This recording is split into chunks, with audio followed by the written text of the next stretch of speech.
Anaking jimat awaking hidup kudu reueus hirup huripna ngajadi diri anjeun sorangan. Raksa pariksa amara hidup nu ngabalukarkeun kaduhung teu magih tungtung. Jalanan hirup ku hadap asor ka papada manusia. Jaga jeung riksa sarupaning anu dipiboga ku hidup. Panon dina nempona, ceuli dina dedengeanana, letah tina ucapanana, leungeun tina cacabakanana, suku tina lalampahanana. Jaga riksa lengkap baripolah tinu hal anu mata keraheut kana manah batur. Ngarah hidup hirup loba dulur akur jeung salembur. Anaking ulah poho, jaga riksa kaluhungan alam dunya. Da Gusti anu Maha Suci nyiptakeun alam dunya teh pikeun diropea istoningkeun kahirupan hidup jeung papada umatna. Anaking jimat awaking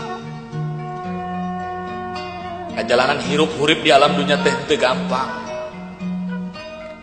Hidup moal salawasna ngajalanan datarna hirup, bakal lincah kana tanjakan jeung pulunan.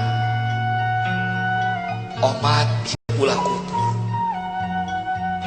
salawasna eling kanu Maha Agung, nyembah kanu Maha Kawasa, turutkeun papagon ageman, jalankeun pituduh karuhun urang. Anaking jimat awaking dina unggal renghap nu jadi indung bapa kaluar doa anu mustajab pikeun anak-anak nangara hirup pinanggih jeung kabagjaan. Kajebaran pikeun pipekeleun dina ngoni ngajalanan sagara kahirupan di alam dunya.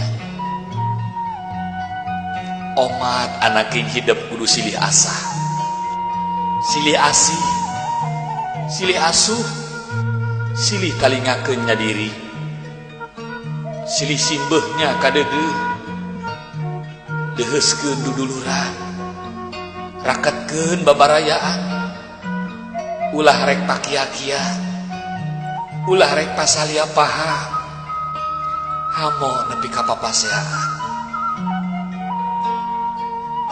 Anaking jimat awaking omat ieu pupeujuh keur hirup hurip hidup salawasna. Bral anaking jalanan hirup hurip hidup sugan jeung sugan hidup bisa ngajadikeun diri hidup jadi manusia anu